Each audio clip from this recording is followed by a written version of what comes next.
Hello, everybody, and welcome into a Tuesday evening edition of KC Sports Night. I'm Mark Poulose, joined frequently by the great Gabe Swartz as we break down everything going on in Kansas City sports. I know today is only a Tuesday, but we have so much to talk about, and it really all starts with the biggest story in town, the Kansas City Royals returning home to Kauffman Stadium for a 6-game homestand. Gabe, right now the Royals are 38-40, 2 games below 500. They're really basically at the halfway point. After the series against the Rays, they'll have played 81 games, and we're really learning a lot about this team. So here we go. Returning back home to Kauffman Stadium, I want to start the conversation around this point. A lot of fans think of Kauffman Stadium as a home field advantage. They think of the Royals being very good at home. Gabe, are you ready for this? The Royals just 3-14 in their last 17 games at Kauffman Stadium. What do you make of that? Well, I think that the idea of them being good at home is mostly a product of last year, where they were one of the best teams in baseball at home, and honestly was a product of through early May, mid-May, I would say. They were still really, really good at home, and I think at one point they were 17-5 at home this season. I think you're right, and they had the best home record in the American League. And then that was this year. And then since then they lost the series to the Reds, they lost the series to the Tigers, they were swept by the Yankees, they were swept by the A's. Most concerning, I think, are those series against the Reds and the A's, because those are teams that they probably should have handled at home.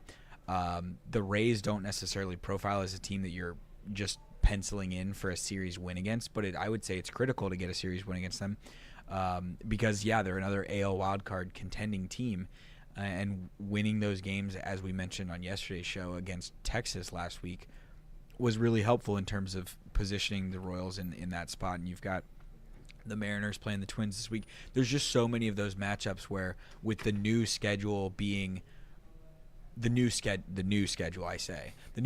of the last 2 to 3 years, of you play more of the rest of the league than you do of just your divisional opponents. You're no longer playing divisional teams 16, 17 times a year. You're playing everybody 13 times a season. That means that inherently you're matching up with interleague games are happening at times, and you're also getting a lot more games, or there's a more evened amount of games against AL East teams and AL West teams. And that is what shapes the wild card race. And we know that because last year the Royals made the playoffs as the last team, or as their tiebreaker was beating the Mariners at Kauffman Stadium in that crazy comeback game where they were down 7-8 runs early on and came back to walk off and win 10-9 on that crazy Friday night. And that just goes to show you how important these games are, and I think that kind of sets the stage for this week at Kauffman, and specifically these first 3 games.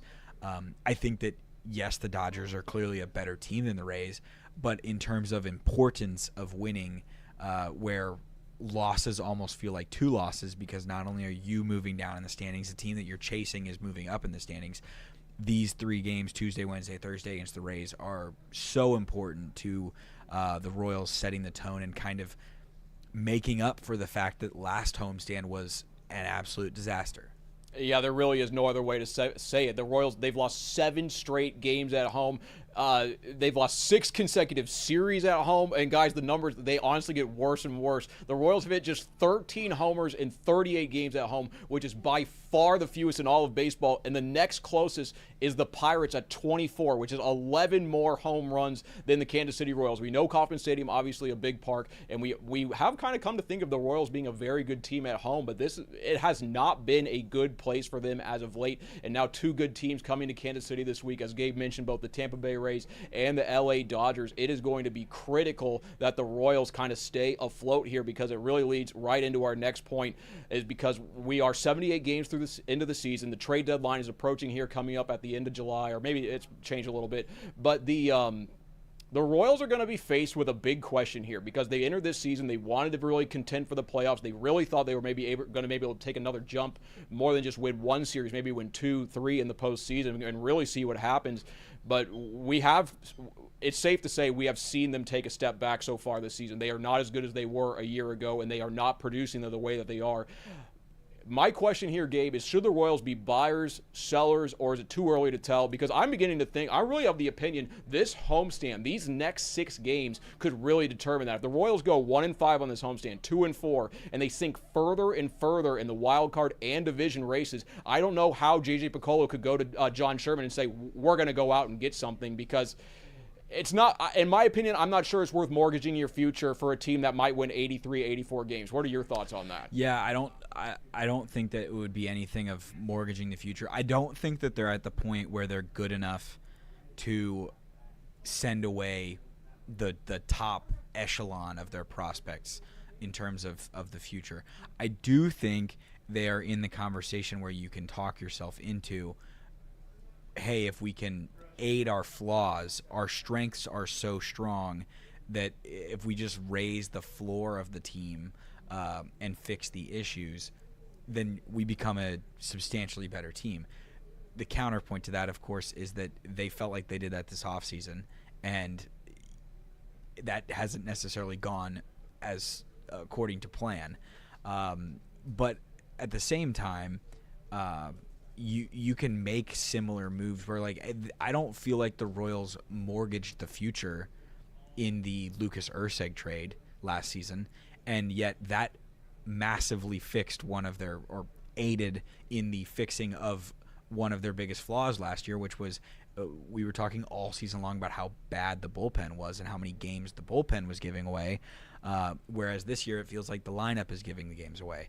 And so every night it feels like they're rolling out a corner outfielder who's not necessarily helping, or an outfielder who is not necessarily helping offensively. And so whether the move is Jonathan India going back to the corner outfield and you add a third baseman and you move Michael Garcia to second base, or whether it's Michael Garcia plays more in the outfield because you know that he has that athleticism, and they add a third baseman, who knows? But there are guys out there who are going to be available. Now, if there are more teams trying to buy than sell, who knows what the market looks like? And that's where we've only had now 2 iterations of these new playoff formats and more teams being in the mix, which just changes the complexion of how many teams are willing to give away players. And the only clear-cut teams who are going to have those fire sales are like the White Sox and Baltimore, because Baltimore's not having a great season. But to your point, yes, if they have a losing homestand this weekend, then you're almost at the point where either they will quietly sell, I would say, where you get rid of veterans who are on at the end of this season, their contract expires, or you just stand pat and you just let the team ride through the 162 games and say, all right, guys, like, you're on your own. And that's one of those things where you see across the MLB all the time. Sometimes a clubhouse sees upper management not make any moves, and they take it personally, and they either play better and they say, well, you guys should have been believing in us, or they take it personally and it goes, oh, okay, they don't really believe in us, and then play gets even worse. But this week is absolutely critical in that respect, because it's a halfway point, and we talked about so many times in the show what the marker of Memorial Day meant for this team, and how many moves we saw Gaglione get called up. We saw different guys getting called up from AAA. And we also saw subtractions. Hunter Renfroe. Stratton. Yeah. Seen a lot of guys. See, I guess the thing that really, I know a lot of Royals fans are kind of romanticizing this idea of trading and adding a bat and not obviously having to trade a lot. But I feel like I'm breaking some news to these people. Like, that's just really, it's not going to happen. Like, this whole offseason, J.J. Picollo wanted to add another bat to this lineup. He reached out to try to find trade partners. The Royals had players to trade. They had pieces to move, and no one wanted what the Royals had to offer. Here we are, the Royals right now below 500. They have a fan base that wants a winner. They have an owner that wants a new stadium, and they're not putting out a good product. If you're from the outside looking in, you have the Royals right where you want them. You have them in a position where if they were going to trade, I think they would have to overpay because of all these situations.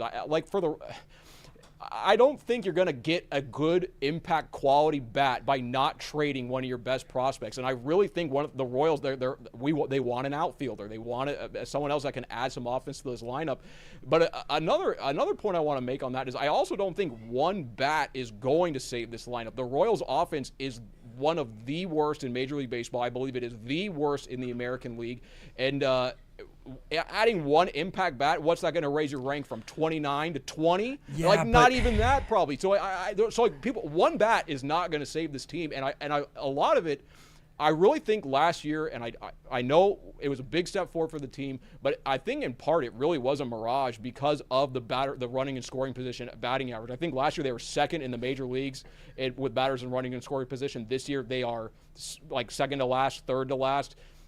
But then couldn't you argue that that's a mirage too, and that the truth lies somewhere in the middle? If they're not the greatest run producing team, and they're not the absolute worst, they're probably somewhere in the middle. And I feel like I'm taking crazy pills because I keep saying this, but over 162 games, you would think that the sample size would even out to some extent. I guess my counterpoint to that is you'd think over 78 games. You think that would be enough games for it to figure out. And like we see them out there, and I really think the runners in scoring position issue, it is so mental because like the other day, I know we were talking to Bobby Witt Jr. after the team-only meeting, and he talked about the pressure that they put on themselves. And it's kind of like, hopefully it's different at this homestand. Like when you went out to the ballpark, you could feel that the guys are maybe, that they expect to be playing well and they just simply are not.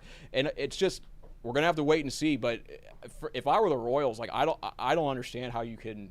I don't think that they're in a position right now to be buyers, but say they rattle off some wins here on this homestand. I mean, 12 of the next 19 games are at Kauffman Stadium, so if the Royals do get things rolling, I can see buying. But for right now, it is looking a little rough. Anything else on that, Gabe? The toughest thing for them is that they're not good enough at the moment. They're not clearly far enough into a playoff spot like the Tigers are, for example, where you can say, okay, we're either going to win our division or at the very least we're going to get a wild card spot, which is what Detroit can say. And so if you're in that position and you're in a smaller market where you're not typically a team who spends a ton, you can afford to do what the Royals did in 2015, which was you knew you were a good team, you knew you were a playoff team, you went and you sold assets or traded assets to get guys who were on expiring contracts, the Ben Zobrists of the world, the Johnny Cuetos of the world. This team is not in that position to go get guys on expiring deals unless they're giving away or unless a team is willing to do that for a lesser prospect. And so if anything, if you're fishing in the market of just guys who are on team controllable deals, then yes, that increases the price. But is that maybe the fix for the end of the year plus the fix for the offseason, and so you do less in the offseason?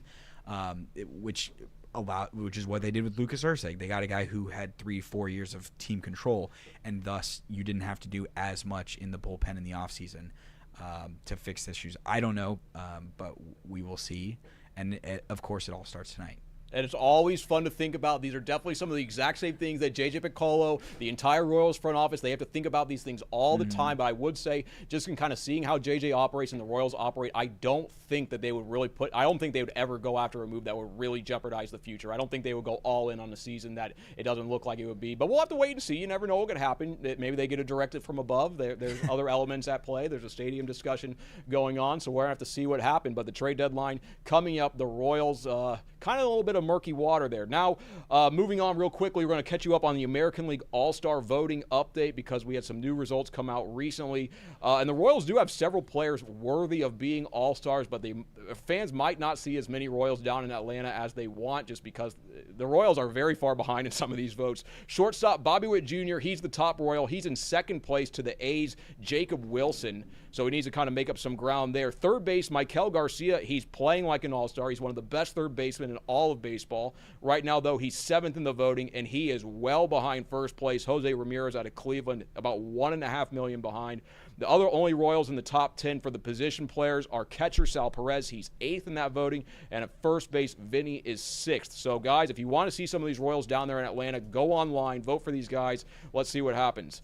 All right, moving on. Sporting KC, today they met with the media today. They are hosting Charlotte FC tomorrow. And actually what's really cool about this is the very first time Sporting KC has ever played Charlotte FC. Charlotte FC entered the MLS in 2022, and just somehow the way the schedule fell, that Sporting KC had yet to play this team from North Carolina.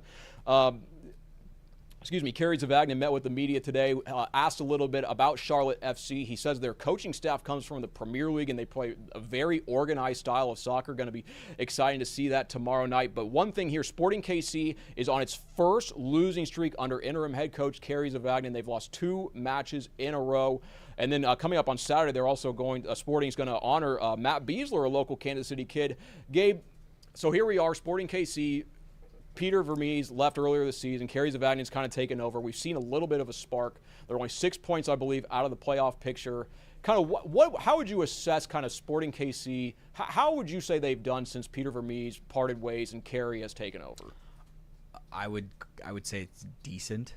They're in the conversation for a fringe playoff spot, but yeah, it doesn't necessarily feel consistent. And we've talked about this several times on this show of the different style. It doesn't necessarily feel like, for someone who, and maybe this is the product of someone who worked with Peter Vermees for so long and was in the team room for that long, is trying to instill your own habits and your own fingerprint, I guess, on the team when you were still a part of it is a complex process.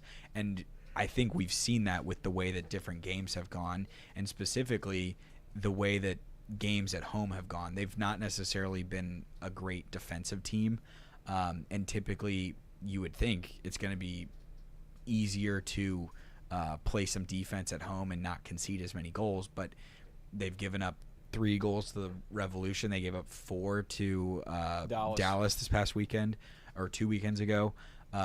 And so, yeah, I think that is one of the things that's a little more concerning, is that they're not protecting home field as well, when fans are still going out to Children's Mercy Park, and it's still one of the better environments in the MLS, I would say. So I think that's probably the concern, but they still have some chances, and this is going to be a good spot to have an opportunity to turn the tide, I guess. But yeah, I think that the end summation, I guess, for me would just be it's been decent. I think that's very, very fair. They are improved, but are they world beaters? No. Are they one of the top teams in the league? No. But are they no longer in last place? Yes. So that is a huge improvement from before. And I know, just going out there speaking with Kerry a few times, like, so much of what he wants to do is just honestly reinstill belief in these guys, because like he talked about how in the past, like, if somebody would go, or he didn't talk about this, the players talked about this. Daniel Shallowy said this a couple months ago, that previously under the Peter Vermees era at the end of last year, like when things would go wrong, they would kind of get their heads down, body language would be poor, they wouldn't play well, and they didn't believe. After the Dallas game, which Sporting lost, giving up 4 goals, Kerry Zavagnin was kind of asked about the grit and spirit of this group, and he said, we didn't have the result that we wanted tonight. There were some calls in that match that made the scoreboard look a little different than maybe it would have otherwise. I mean, obviously both teams play with the same officials, but Sporting KC kind of felt like they got a little bit jobbed in that one, and the players kept fighting to the end. Like, I mean, I think that's a very important sign for a guy that's an interim head coach, because he's the interim head coach for the rest of the season, is what it looks like, and the team still buys into what he's saying. And I mean, he could have lost the locker room. I mean, a longtime franchise icon they part ways 6 games into the season. Like, this all could have gone south in a way that we did not see. So I think Kerry Zavagnin deserves some kudos for that. So we're going to see 2 matches coming up today, one tomorrow and then one on Saturday. On Saturday, they're honoring Matt Beasler. Good to be out there. One more note on Sporting KC is that they actually talked about the heat that's come to Kansas City recently and how they've had to kind of acclimate to that. They've had a couple good days of practice, so the team feels pretty good that they're going to be able to deal with the heat well tomorrow against Charlotte FC. Now, 2 more topics to talk about today. KU Hoops continues to make additions here in the offseason, and you really don't see players of this caliber added to any college basketball roster at June 24th on the sports calendar. This is very, very atypical. But today, the Kansas Jayhawks announced that they have signed Cole Rosario to play at KU next year. He's 6'5", 185 pounds. He played for a team called Overtime Elite last season out of, I believe, the Atlanta area. But Cole is from a Miami area, and he was ranked the number 27 prospect in the class of 2026, but he is reclassified, so he will be a freshman coming up this year for the Kansas Jayhawks. He is seems like a pretty solid player, 16 points, 6 rebounds, 2 assists, 2 steals per game on a team that won a national championship in high school, and he's the 5th high school signee of the class. He's joining the number 1 overall recruit, Darren Peterson, Calderon, Bryson Tiller, and Corbin Allen out of right here in Kansas City at Oak Park. Yep. So, Gabe, honestly, I was not expecting to see this in my inbox today, that KU had signed a player of this caliber. What do you kind of know about him? And then did this catch you by surprise? Because to me, this is very rare. I mean, I know that he had visited KU recently, and they just have roster spots to fill. They've not necessarily gotten everything that they wanted in the transfer portal. Darian Williams from Texas Tech went to NC State instead of KU. Several different guys have chosen other spots than them, and that's kind of just the way that the era of NIL stuff goes, is guys don't necessarily care for the environment and the protege or the pedigree of KU basketball as much anymore. And frankly, the last couple of years of disappointing basketball is certainly not helping that. And so in that regard, KU's had to do some creative things. I think that getting a guy who is a top prospect in the class of 2026 to reclassify into 2025 is one of those more creative things. I think it's a team that is in need of shooting. They've been in need of shooting for a while, but in terms of wings, shooting guards, small forwards who can shoot it, Rosario, that is one of the things that he could profile as a guy who shot 40+% from 3 in high school, and in the Overtime Elite League, which is a unique competition, but at least he was playing winning basketball at that level. I will say, from my understanding of him, I've talked to a couple people who are in the college basketball space, and at least from their understanding of him, they said that they liked him as a prospect. It'll be interesting to see what level of contribution he'll be able to provide as one of the younger reclasses in this class. But from watching his highlights, the thing that stands out to me is that he has a quick release in terms of shooting the ball, and he's athletic. You'll see there's a lot of dunks, there's a lot of getting to the rim, and he's unique in the fact that it feels like he jumps off of 2 feet. It's just an odd, like, body control, body mechanism type of thing. So I'm intrigued to see how it looks. It's another guy who should be able to play off the ball next to Darren Peterson. And we'll see how it goes. They still probably need to get another big man. So they're in the market for that. And as you mentioned, the caliber of player that you're getting in June is always different.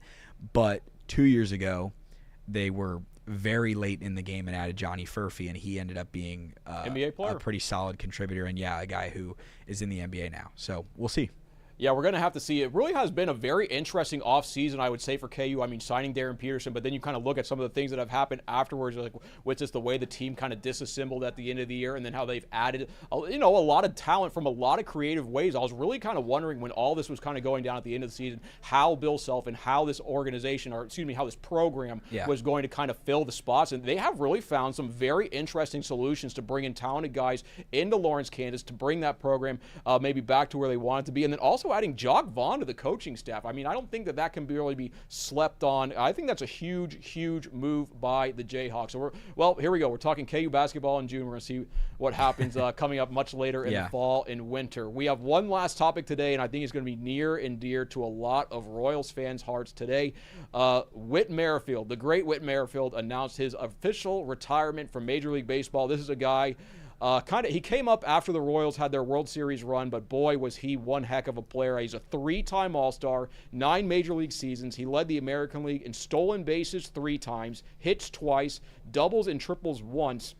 He has the Royals' longest hit streak in franchise history at 31 games. Also has the 553-game Ironman streak for the Royals, which was, at the time, the longest in baseball and a franchise record, and the longest one, if I remember correctly, I want to say it was like Miguel Tejada or someone like that, that Whit's streak was the longest one since. So he really made an imprint on baseball here in Kansas City.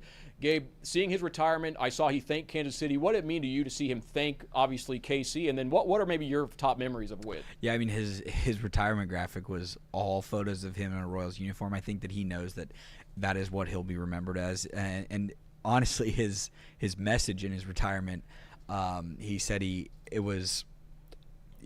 Kansas City became his second home for him and his wife. Toronto was an honor to play north of the border. He said playing for the Phillies, he loved his time in Philly a lot more than Philly loved him because he sucked when he was there. It was his words, not mine. And Atlanta was a chance for him to end his career with the team that he grew up rooting for as a guy from South Carolina.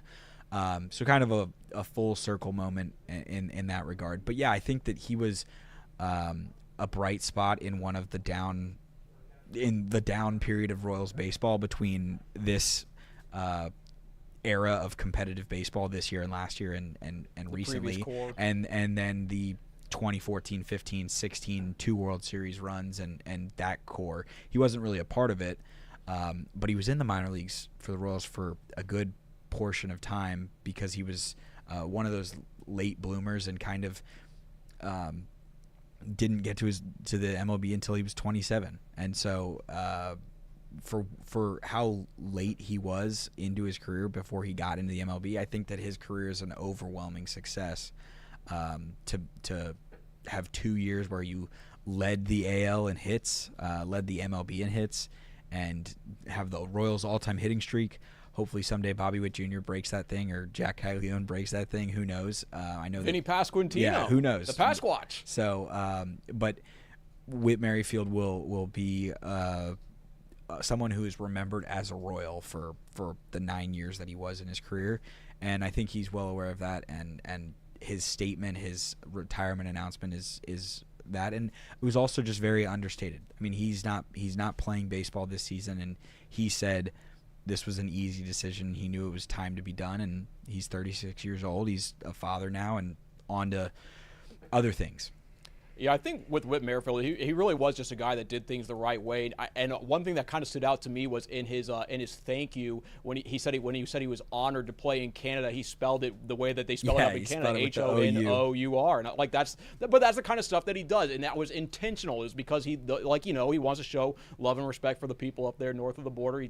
Playing for that entire country was big for him. But then while I was trying to actually dig up some video of Whit for our story that's going to air here at 6 p.m., I actually found an old soundbite from Bobby Witt Jr., and he was talking about how Whit was one of his role models in the Royals clubhouse, and he's like, I pay attention to his habits, how he works, how he speaks to the media, and all these things. So here, look at that's the impact with him for just a little bit of time. Yeah, and that's the impact that he had on a guy that was clearly like the Royals' top prospect, and then obviously has become the face of the franchise. So Whit Merrifield, you had one heck of a career. You had one heck of an impact here on Kansas City. So shout out to you. Congrats on retirement. He says he has a young kid that he's chasing around. He said he'd rather be chasing toddlers than chasing sliders. Yep. That was a funny little note there. But I think that's all we have here on this Tuesday edition. Did we forget anything, Gabe? Or?